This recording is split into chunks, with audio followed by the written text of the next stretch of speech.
Russia has lost half of the tanks it sent to Ukraine. Russia has likely lost half of the tanks it deployed to Ukraine in Vladimir Putin's full-scale invasion of Ukraine, according to an assessment by a US-based think tank. The Institute for the Study of War, ISW, based in Washington, noted in its daily assessment of the conflict that on February 9, Dmitry Medvedev, deputy chairman of the Russian Security Council, visited a tank manufacturing plant in the Omsk Oblast and highlighted the need for Russia to ramp up production of modern tanks. Reports were circulating as far back as May 2022 that Russia was losing a significant number of tanks in the conflict, and that Moscow had moved 50-year-old T-62 tanks from deep storage to be deployed for use by its southern grouping of forces.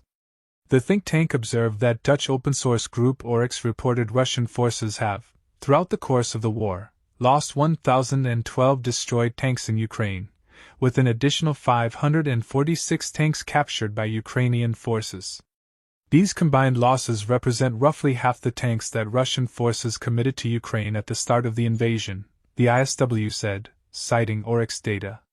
The Russian military needs to quickly replenish these tank losses to maintain the ability to conduct large-scale mechanized maneuver warfare ahead of a likely increased pace of offensive operations in eastern Ukraine.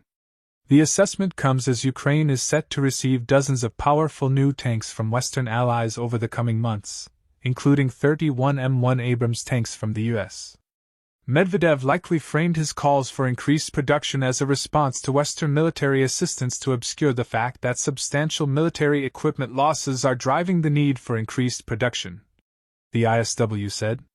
On Thursday, Serhiy Haidai, who is head of the Luhansk Regional Military Civil Administration, said Ukraine destroyed a Russian Terminator tank support fighting vehicle near the city of Kreminna in Ukraine's eastern Luhansk region. And in a failed attempt to take the eastern Ukrainian city of Volodar, Russian forces are believed to have lost dozens of armored vehicles, the British Ministry of Defense assessed on Friday. Denis Pushilin, Russia's leader in the self-proclaimed Donetsk People's Republic, has said that the capture of the Volodar region will be a game-changer for Russia's war efforts.